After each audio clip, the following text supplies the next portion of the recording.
Assalamualaikum warahmatullahi wabarakatuh.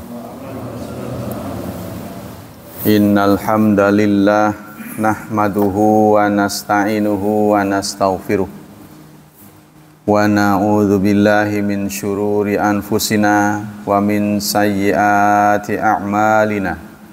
May yahdihillahu fala mudhillalah wa may yudlil fala hadiyalah. Asyhadu an la ilaha illallah wa asyhadu anna Muhammadan abduhu wa rasuluh la nabiyya ba'da. Allahumma salli wa sallim ala nabiyyina Muhammad sallallahu alaihi wasallam wa ala alihi wa sahbihi wa man sara ala nahjihi ila yaumiddin, amma ba'd. Ayo ikhwah, kajian akidah pagi ini adalah tentang takfir. Takfir itu tulisannya ta, kaf, fa, ya, ro. Takfir. Apa definisi takfir? Qala Ibnu Faris, al-kafu wal-kafu warra'u aslun sahihun yadullu ala maknan wahid wa huwa satru wa taghtiyah. Makna takfir itu diambil dari kata kafara. Al-kufru, kufur. Kufur itu mana asalnya adalah menutupi, mengcover. Nah, itu dalam bahasa Inggris cover itu dari kufur. Menutupi, mengcover. Sehingga dalam surat 57, surat Al-Hadid ayat 20, surat 57 ayat 20, Allah menyatakan, A'udzu billahi minasy syaithanir rajim. Bismillahirrahmanirrahim.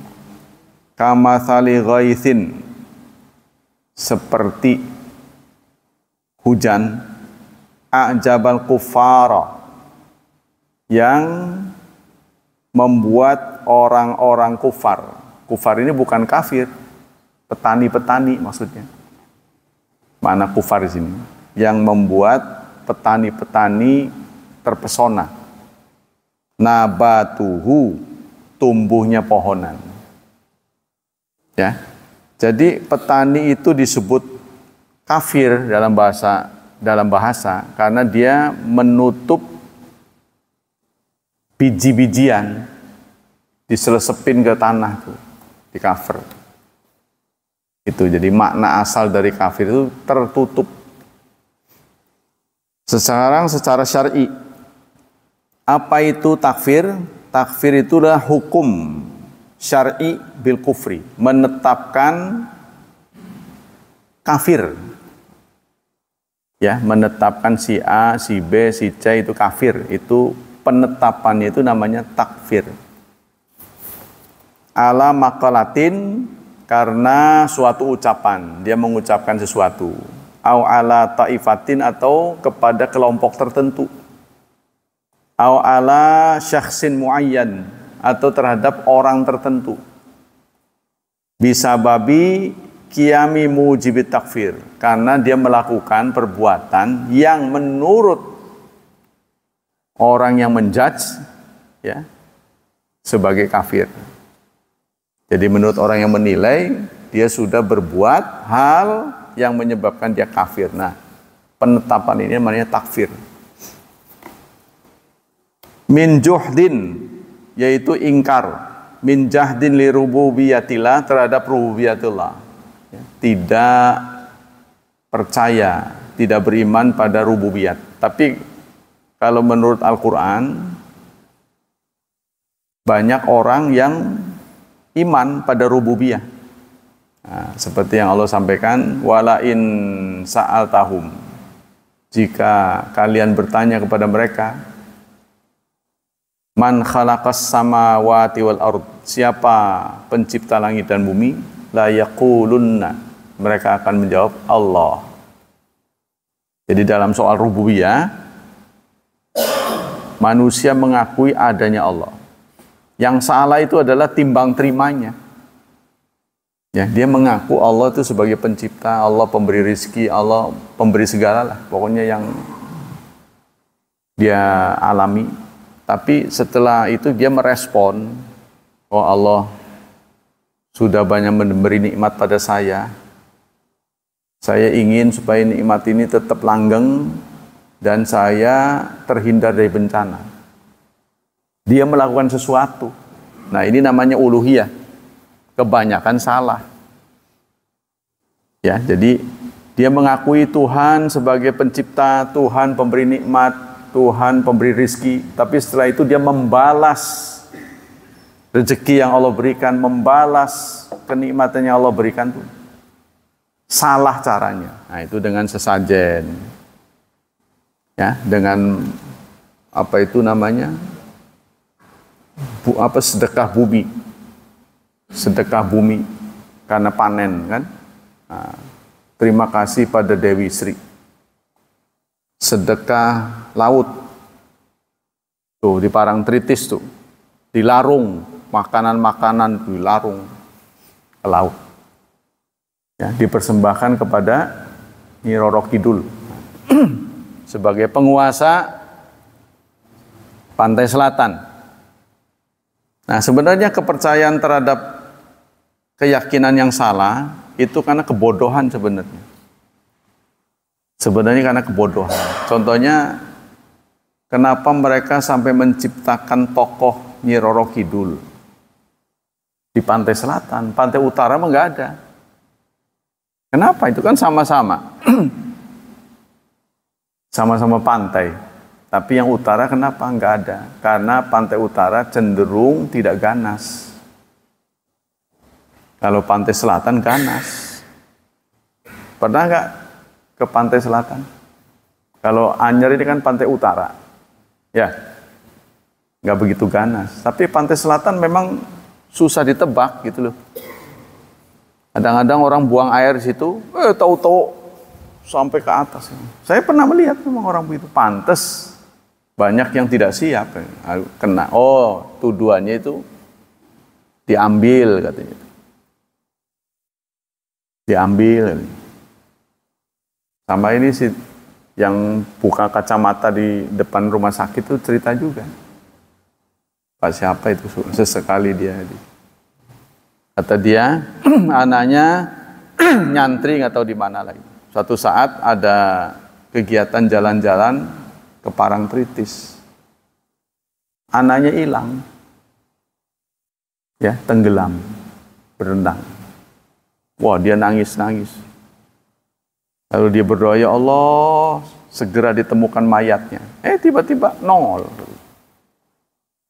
Nah, itu. Nah, kalau kita tidak punya akidah, maka kita akan menyimpang.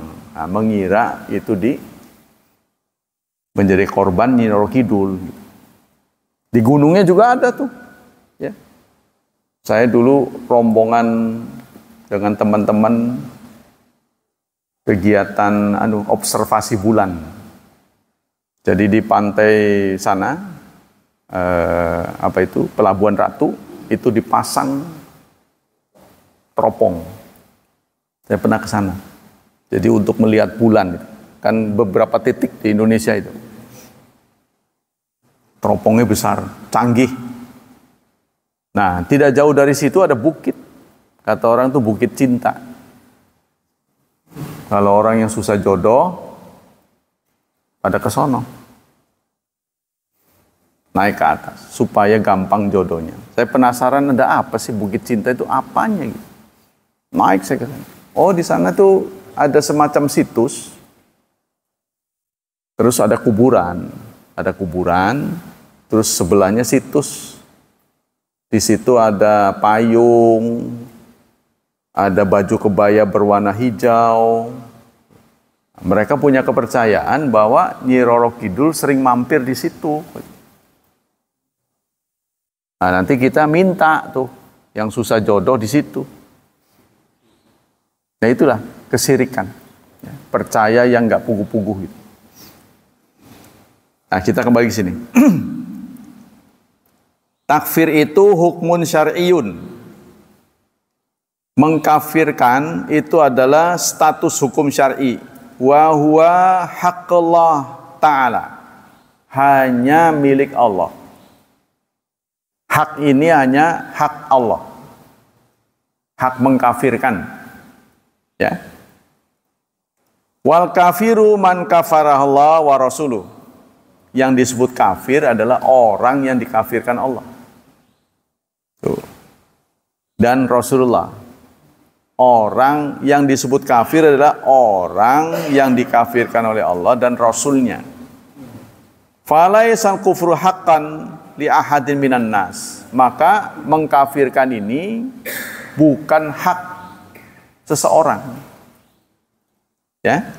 Bal huwa haqqullah ta'ala, tapi dia hak Allah Subhanahu wa taala. Wa makna dzalika artinya alla nahkum ala fi'li ma annahu kafara. Kita tidak boleh menjudge seseorang dia kafir gitu. Ya. Wa anna fa'ilahu kafirun illa bimujibi nassin minal kitabi wa aw sahihi sunnah, kecuali ada dalilnya.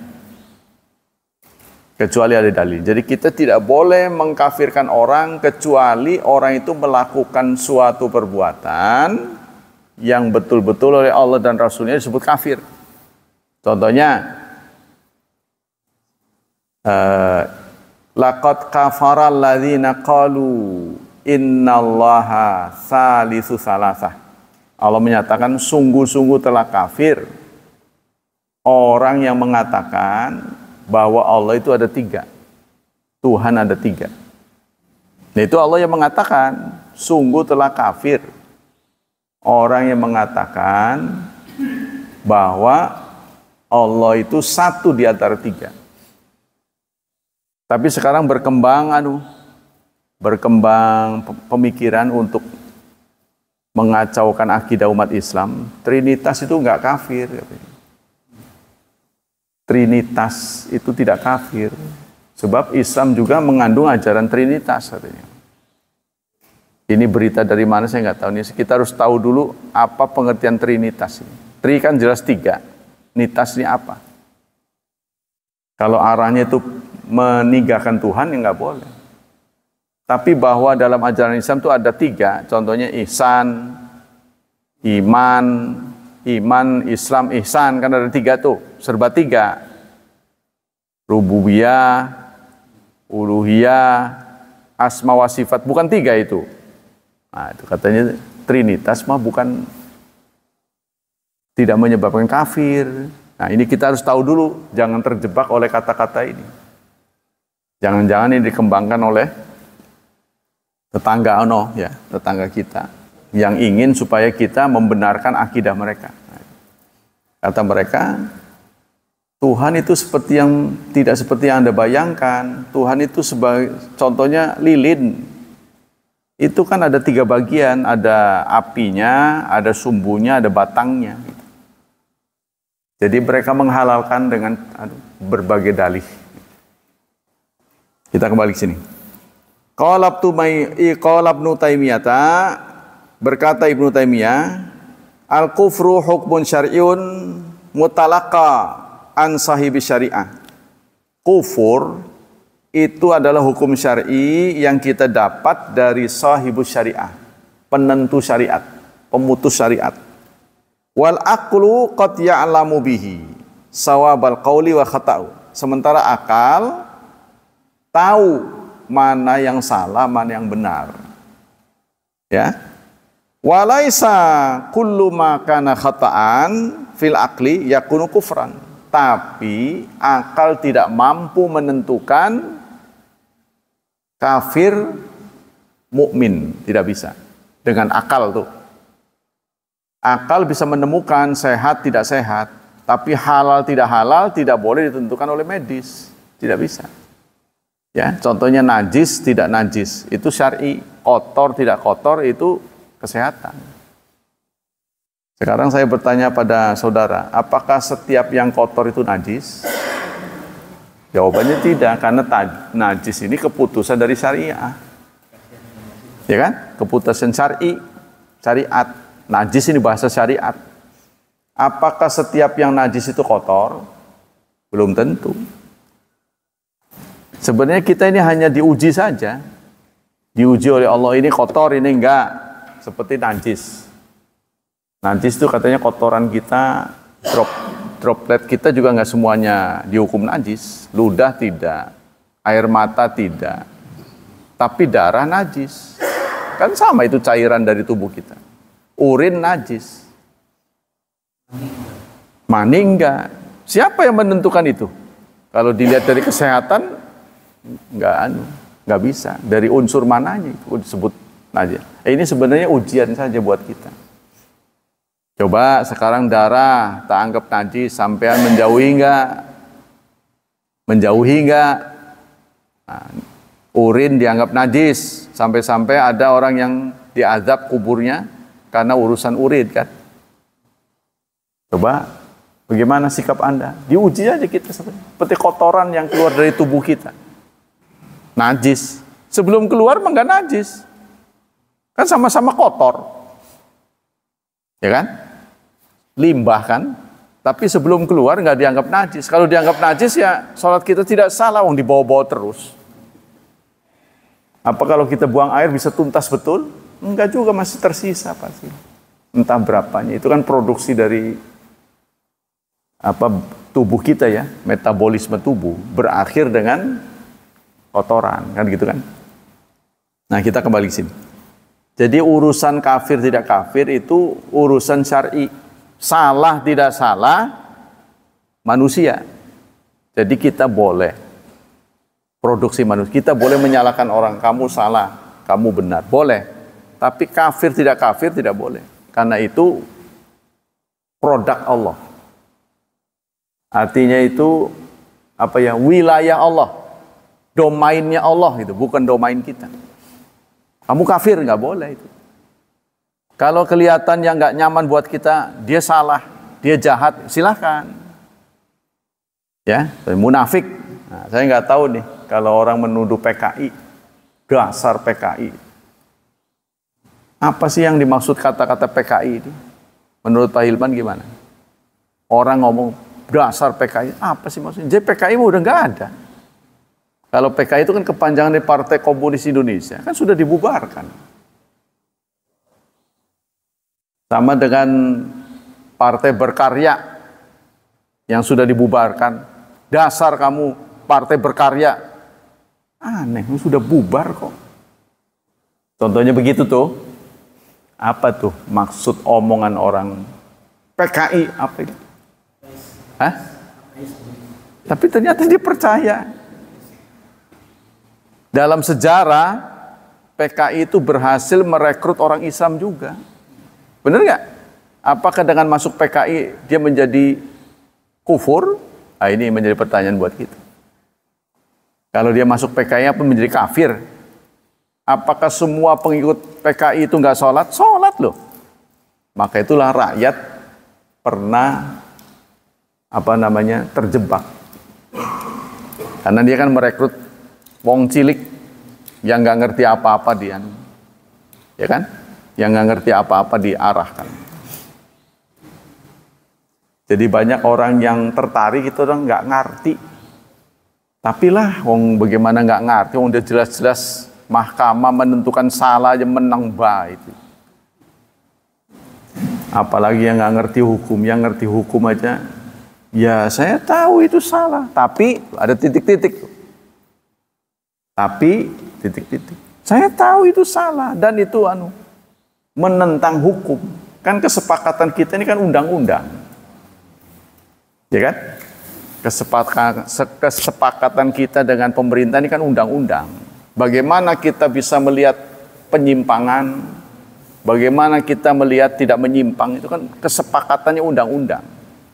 Sepanjang pemerintah memegang teguh undang-undang, dia tidak boleh dikritik. Karena itu tugasnya. Nah, MK ini tugasnya itu hanya mengukur doang, pas apa enggak gitu. Meterannya yang mencipta itu DPR dan pemerintah. yang mencipta meteran. Pak Mul, coba ukur tuh. Ini 1,5 meter apa 2 meter. Nah, ukurannya itu bukan Pak Mul. Jadi contohnya sebenarnya sih 150 ini. Terus ngomong 175. Boleh nggak itu? Nggak boleh, karena bukan petugas yang ngukur. Pengukur itu bukan menciptakan ukuran. Itu sama dengan begitu. Nah, ini terang-terangan dilanggar. Tapi jangankan orang yang nggak ngerti hukum, yang ngerti hukum menang baik. Ya, saya tahu dia melanggar, tapi itu nggak enaknya itu, tapi titik. Memegang teguh Pancasila, kita sepakati falsafah negara. Kalau dilanggar, semua melotot. Yang melanggar siapa dulu? Kalau yang melanggar saya, mah iya. Tapi kalau melanggar pimpinan, pernah mau diganti ketuhanan, apa itu? Yang berbudaya ya? Bukan ada, Pak. Kan tadinya ketuhanan yang Maha Esa, itu mau diganti dengan ketuhanan yang berkebudayaan. Itu pernah mau diganti, rakyat reaksi. Yang mau ganti itu pejabat loh, menang baik itu. Cuma waktu itu waktu kejadian itu, saya lihat banner-banner di Kopassus. Sebetulnya itu bentuk protes mereka, karena mereka kan alat negara ya, yang memegang teguh Pancasila. Kita harus berpegang teguh. Sebenarnya dia mau ngeritik sono, tapi nggak berani. Jadi kita harus teguh memegang Pancasila, begitu. Oh, ini sebenarnya kritik dari mereka. Tuh, ya. Jadi siapa dulu pelanggarnya? Kalau dalam Islam, yang mencipta hukum ini Allah. Jadi si pejabat nggak punya kepentingan untuk kotak-katik hukum, mau hukumnya udah jadi, ya kan? Tapi hukum manusia, saudara, hukum manusia bisa dirubah. Betul tidak? Bisa dirubah. Jadi penegakan kebenaran itu selalu menghadapi banyak tantangan. Tuh, ya. Kita kembali ke sini. Dalam soal takfir ini, kita tidak boleh sembarang, kita boleh menyalahkan orang. Makanya itu saya rasanya sepanjang yang saya ingat, saya nggak pernah mem-PKI-kan pejabat. Dasar PKI, walaupun teman-teman saya begitu, saya nggak setuju. Karena saya tahu perekrutan PKI itu juga banyak merekrut orang yang nggak ngerti apa-apa. Karena PKI itu mengatakan PKI itu umum, mutlak, semuanya kena. Konotasinya jelek, ya kan? Dulu kan itu dibuat PKI itu begitu jeleknya gitu. Lawan pemerintah, sampai KTP-nya aja ditengerin. Nomor serinya merah apa gitu. Dulu keluarga PKI itu kalau punya KTP ada tandanya. Apa saya nggak tahu lah. Bukan era zaman dulu. Jadi seumur-umur dia tetap kena hukuman. Nah, kita kembali ke sini. Ini kenapa kaitannya dengan ini? Ini adalah fatwa dari ulama. Ulama penulis ini nggak tahu tentang PKI. Tapi di dunia kita ramai mem-PKI-kan. Untuk menjatuhkan lawan, dasar PKI begitu. Dasar pembohong, dasar orang yang tidak amanah, silahkan. Itu ngomong begitu. Tapi PKI ini kalau masuk bab akidah, Anda mengatakan PKI itu artinya dia kufur, hati-hati. Sebaiknya jangan, ya. Nah, itu. Dalil-dalil. Dalil-dalil tentang hukum menjudge ya, seseorang menjadi kufur sebagai berikut. Surat An-Nisa, surat 4 ayat 94. A'udzu billahi minasy syaithanir rajim. Ya ayyuhalladzina amanu idza darabtum fi sabilillahi fatabayyanu wa la taqulu liman alqa ilaikumus salama lasta mu'mina tabtaghuna aradal hayatid dunya. Wahai orang-orang beriman, jika Anda dalam perjalanan apa ini? Perjalanan perang. Nah, ada selanjutnya fisabilillah. Ya. Fatabayyanu, tabayunlah. Cek and recheck. Siapa anggota, siapa bukan. Cek and recheck. Siapa anggota, siapa bukan. Kan dulu ada orang kafir yang muslim. Kadang-kadang dia tahu bahwa orang ini muslim, tapi temannya belum tentu tahu. Nah, yang nggak tahu itu nyerang, padahal dia udah teman sendiri. Ya karena informasi itu penyebarannya masih terbatas dulu. Ya listnya gitu, siapa-siapa yang muslim, siapa yang belum. Wala taqulu, dan jangan katakan liman alqa, bagi orang yang melontarkan kata-kata kepadamu, assalam, damai, damai. Anda lalu mengatakan lasta mu'mina, Anda bukan mukmin. Tabtaghuna aradal hayatid dunya, Anda menginginkan benda-benda duniawi. Nah, ini apa asbabun nuzulnya? Asbabun nuzulnya begini. Dalam suasana perang, banyak sekali teman-teman yang terbunuh oleh si A. Si A ini berhasil membunuh teman-teman kaum muslimin. Kan dia ini ya yang menceritakan ini. Kesel.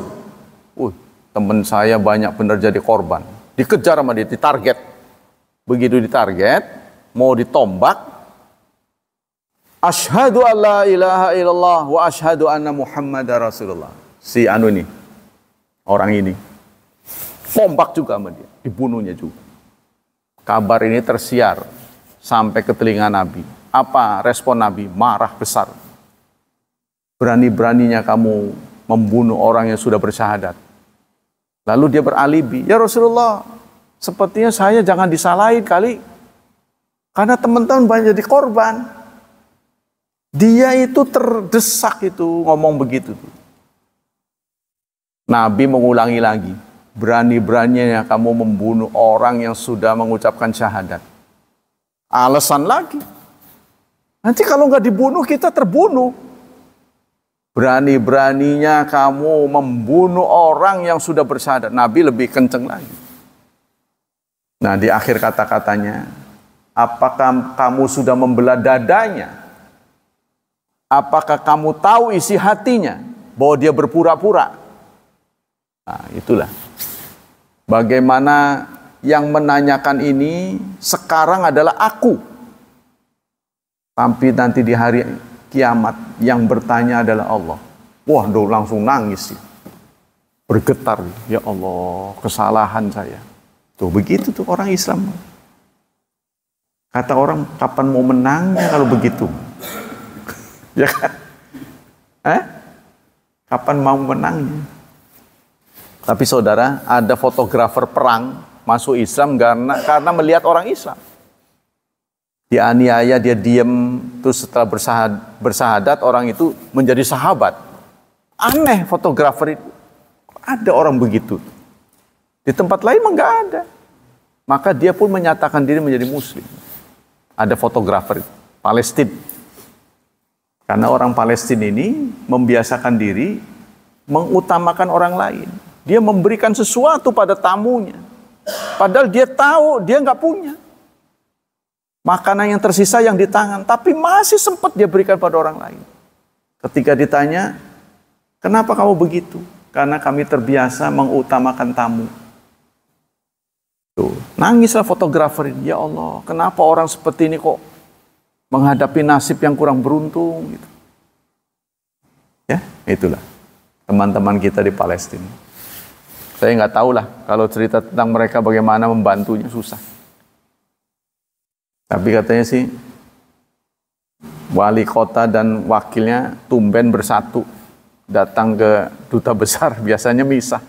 Ada acara apa tuh, sono wali kota, sini wakilnya. Ini tumben bisa bersatu. Memberikan bantuan Cilegon, makanya komentarnya Cilegon keren gitu. Ya alhamdulillah ya, patut disyukuri. Cilegon itu ternyata juga semangatnya sama. Tapi sekarang saudara, ada petinggi-petinggi yang sebenarnya melanggar kesepakatan. Wah, sebaiknya kita itu harus sinis pada pada pejuang-pejuang Palestina. Kata dia begitu. Padahal negara kita sudah memutuskan mendukung kemerdekaan Palestina. Kan ada di iya, pembukaan. Itu jelas melanggar orang itu.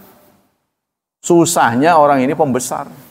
Tuh, makanya yang disebut melanggar itu orang kecil syarat-syaratnya. Yang nggak punya kemampuan, yang nggak punya kedudukan, nggak punya kekayaan, syaratnya begitu. Tapi kalau giliran pembesar mah menang baik. Nah, kita kembali ke sini. Jadi urusan mengkafirkan orang ini urusan yang riskan, jangan pernah Anda lakukan. Sebab kalau alih-alih dibenarkan malah berbalik, ya, malah berbalik, memantul kita yang menjadi kafir karena kita salah menuduh dia. Kalau Anda katakan dia salah, dia khianat, dia pembohong, itu silahkan, karena itu ranah fikih. Nah, tapi kalau ranah hati tidak boleh gitu, ya. Katanya dalamnya lautan bisa diukur, tapi hati orang nggak ada yang tahu. Walaupun tadi nyata-nyata dalam sebuah kesempatan perang orang itu sudah terdesak lalu dibunuh, tapi Rasulullah tetap marah besar. Apa yang terjadi saudara? Orang yang pernah kejadian begini ini ditegur oleh Rasulullah. Setelah Rasulullah wafat ceritanya, dia memimpin perang, dia menjadi jenderal dalam penaklukan Mesir. Anak buahnya tanya, "Komandan, kami sudah tiba di kota. Masuk kamu, masuk ke rumah. Jangan bikin orang takut." Karena dia takut salah lagi kayak dia. Jadi trauma gitu loh. Ya, dia sudah kebayang-bayang apa yang harus aku katakan ketika Allah menegurku. Kenapa kamu membunuh orang yang sudah bersyahadat? Waduh, orang kukup gitu. Kata orang sini.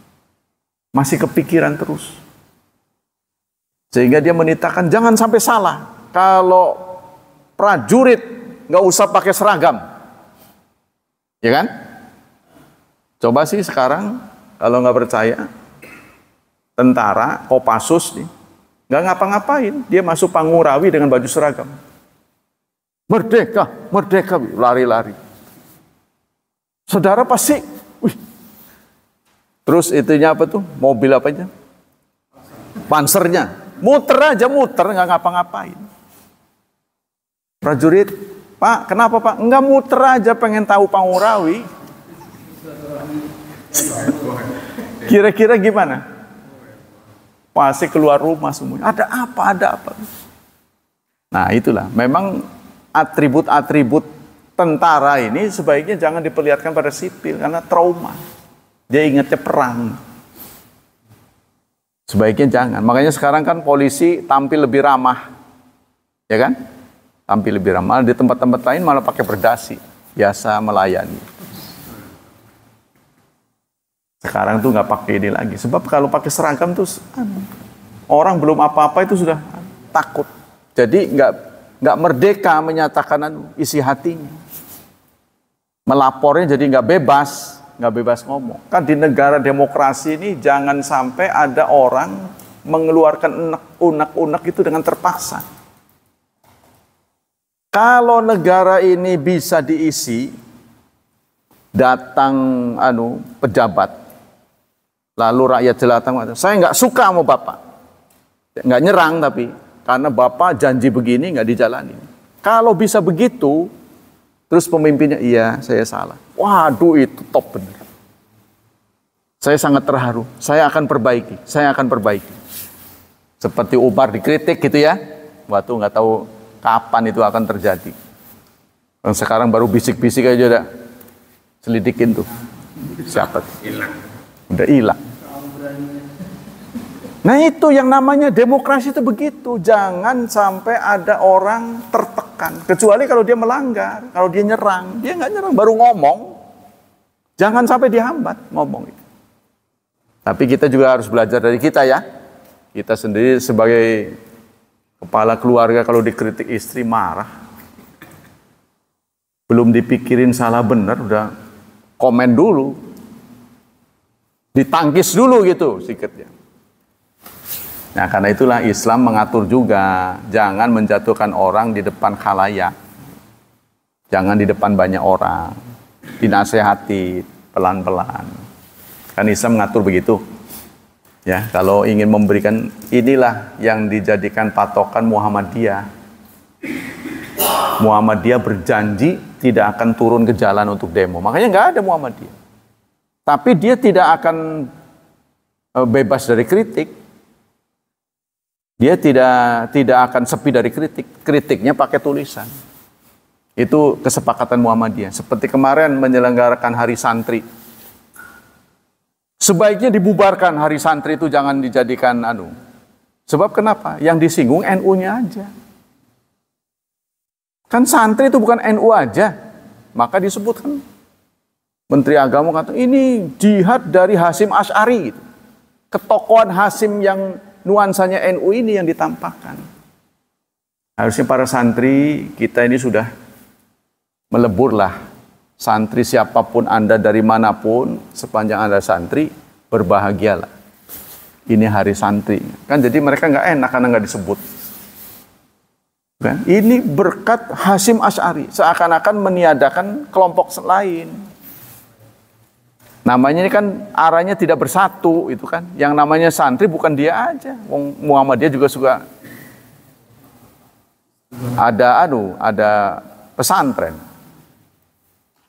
Tapi orang mengatakan perguruan tinggi menurut NU pesantren. Pesantren menurut Muhammadiyah perguruan tinggi. Jadi dalam bahasa Muhammadiyah, pesantrennya Muhammadiyah itu perguruan tinggi. Sementara perguruan tingginya NU pesantren gitu. Makanya kan nggak ada perguruan tinggi NU. Ya bukan nggak ada sih, cuma jarang. Tapi Anda lihat tuh, Muhammadiyah, lihat di Malang, jangan lihat di Cilegon. Kalau lihat Cilegon merem gitu, sedih. Lihat Malang tuh, kalau udah wayahnya jam 12, adanya yang masuk yang keluar, waduh ketutup itu kota. Kampusnya sangat luar biasa, besarnya. Malang, lihat tempat-tempat ini. Atau Jogja, keren. Ya kan? Masuk SMA, Muhammadiyah. Artinya apa itu namanya? Ya, MUHI.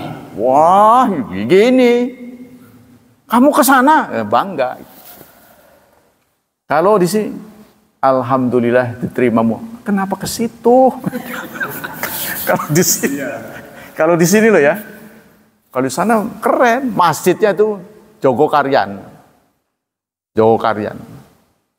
Ada ATM beras.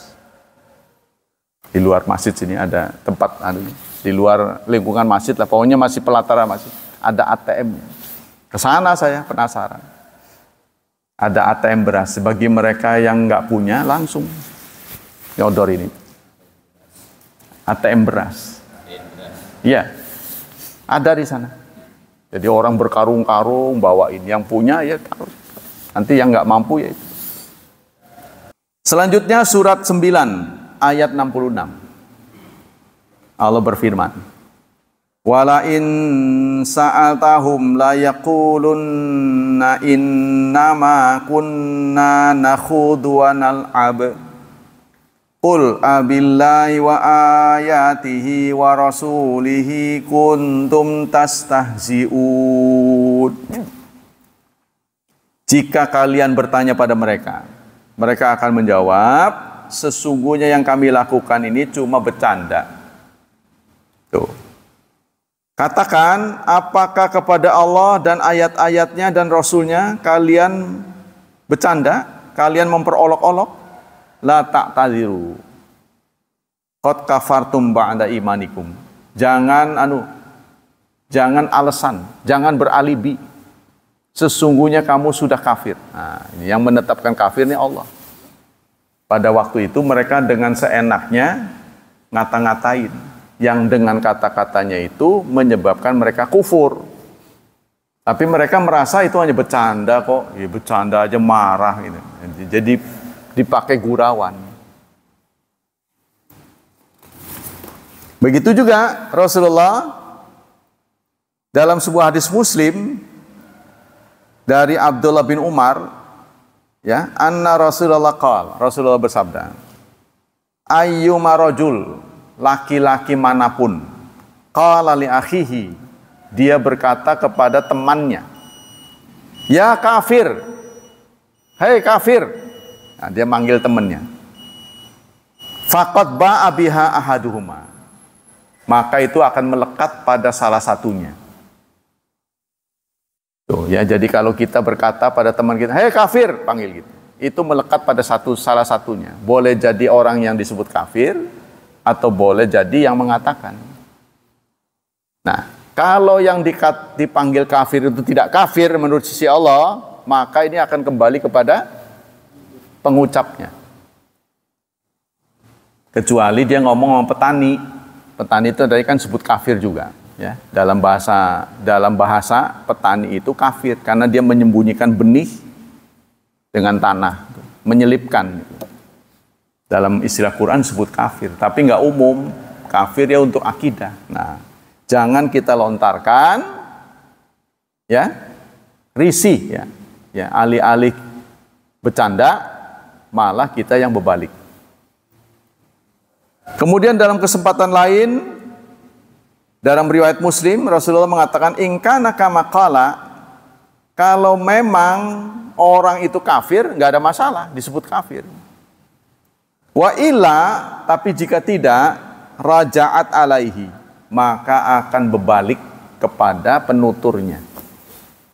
Kemudian Rasulullah pernah juga menyatakan dari Buraidah, al-ahdul ladzi bainana wa bainahum tarkus salah.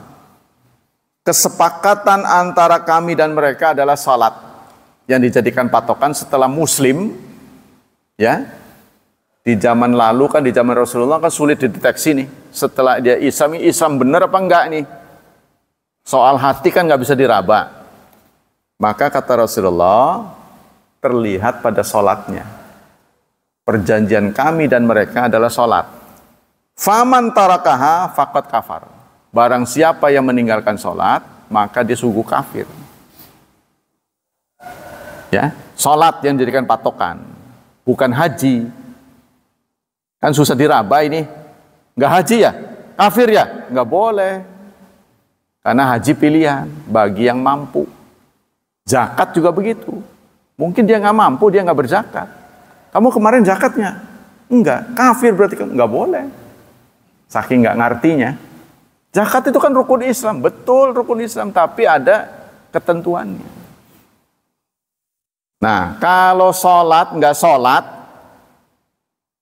maksudnya nggak sholat sama sekali, bukan waktu itu, tadi nggak sholat, kafir kamu, nggak boleh. Tapi kalau orang sudah Muslim, setelah bersyahadat, dia nggak pernah sholat sama sekali. Ya, itu nanti kalau mati jangan disolatin. Kita berdosa. Itu kesepakatan Rasulullah itu. Jadi kalau ada orang Islam nggak pernah sholat sama sekali,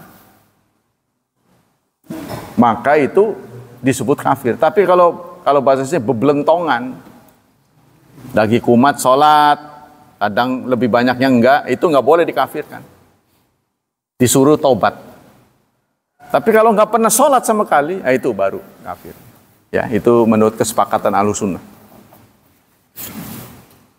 pendapat-pendapat ulama. Asyartul awal ayaksida muayyan bi kalim makna kufur. Takfir itu ada syaratnya. Syarat pertama, dia menunjuk orang tertentu. Tertentu orangnya. Tapi kalau menunjuk sifatnya enggak. Ya, contohnya orang yang brengsek, orang yang ingkar, enggak disebut namanya, enggak disebut orangnya. Itu tidak ada masalah.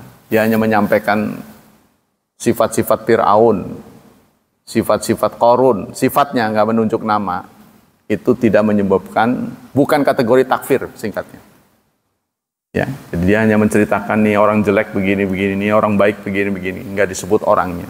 Sehingga jangan tunjuk hidung singkatnya. Yang kemudian wa mawani wa inna mimma yutawal fi takfir muayyan intifa'ul mawani takfir. Tapi ada syarat-syaratnya. Syarat kedua, qiyamul hujjah wa jawalu syubhat. Adanya hujah, adanya dalil, adanya detektor, adanya indikasi bahwa seseorang itu kafir. Bagaimana kita menjatuhkan hukum kafir pada orang yang Islam? Bagaimana caranya? Pertama, dia mengakui dirinya. Orang yang bersangkutan itu mengakui, saudara-saudara,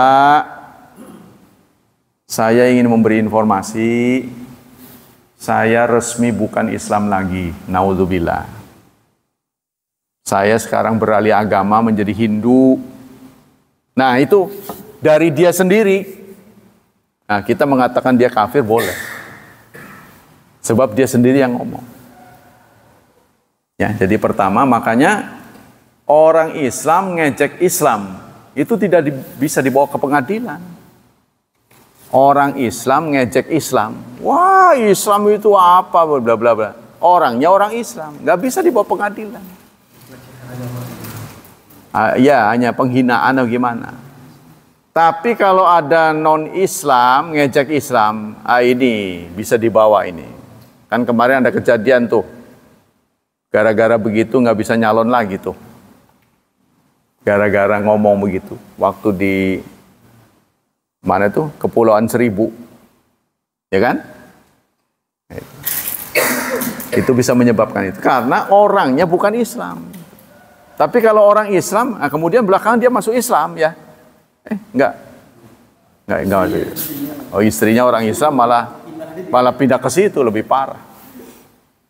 Nah itu. Jadi definisi di Republik ini kalau orang Islam ngejek Islam itu boleh jadi berasal dari kebodohan. Apa itu? Begitu. Nah, tapi kalau yang ngatain ini bukan Islam, ngejek Islam, ini namanya pelecehan, penistaan agama. Ya. Jadi sekarang kalau ada orang Islam merobek Quran, dirobek-robek, terus ditunjukin, diviralkan. Itu paling diomongnya aja dipanggil. Kenapa kamu begitu? Contohnya Zaitun tuh. Ya kan? Orang Islam. Terus menyimpangkan Islam, ya paling dipanggil aja. Tidak dituntut ke penistaan kan? Apa itu sholat Jumat harus pakai dasi? Khotibnya boleh perempuan. Wah, ini kan hebat itu. Ya kan? Kalau itu betul-betul boleh, kayaknya kita nggak ngantuk ini. Khotibnya.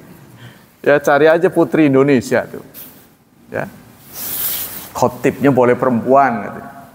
Harus pakai dasi. Karena itu ada dalilnya, Pak. Jangan dikira nggak ada dalilnya. Khudzu zinatakum inda kulli masjid. Gunakan perhiasanmu. Gunakan pakaian terbaikmu kalau ke masjid. Kan bagus pakai dasi. Tapi persoalannya nggak ada contoh gitu kan.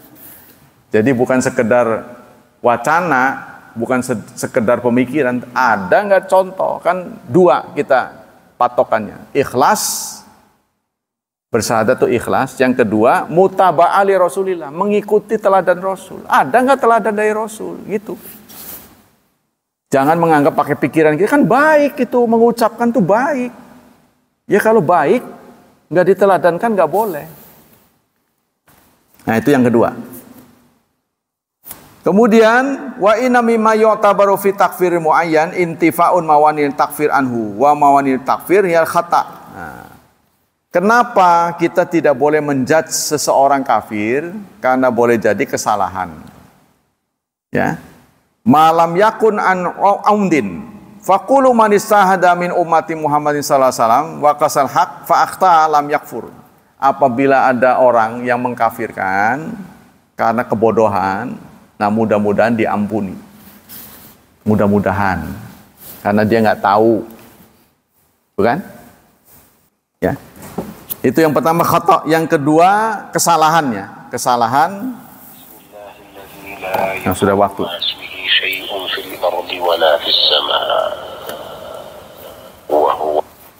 Yang kedua adalah kebodohan. Jadi karena kita bodoh, kita tidak tahu, sehingga melahirkan sikap mudah menjudge orang.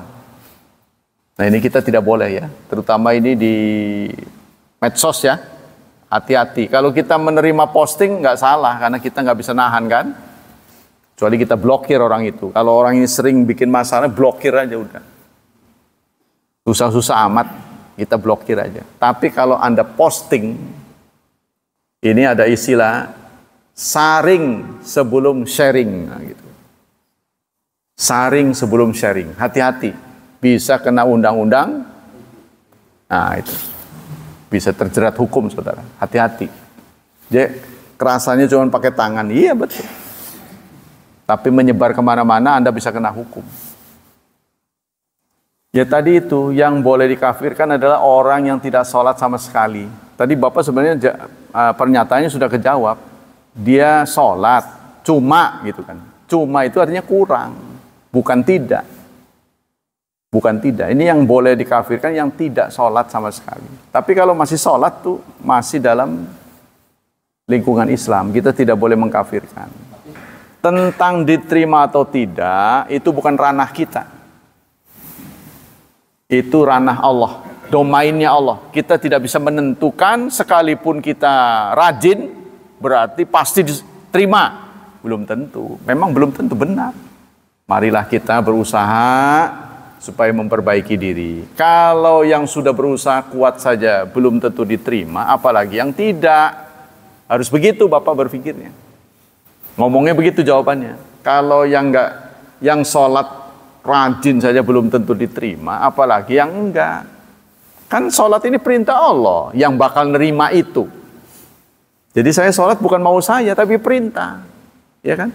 Inna sholata kanat alal mu'minina kitaban mauquta. Sholat itu adalah kewajiban yang di waktu-waktu. Ini perintah Allah, bukan mau saya. Jadi kalau yang berhak menerima itu Allah, kita tidak menuruti Allah, apa ya bisa diterima? Lagi nurut aja belum tentu. Gitu Pak. Singkatnya kita tidak boleh benci kepada orangnya. Kita tidak boleh benci pada orangnya, tapi kelakuannya itu.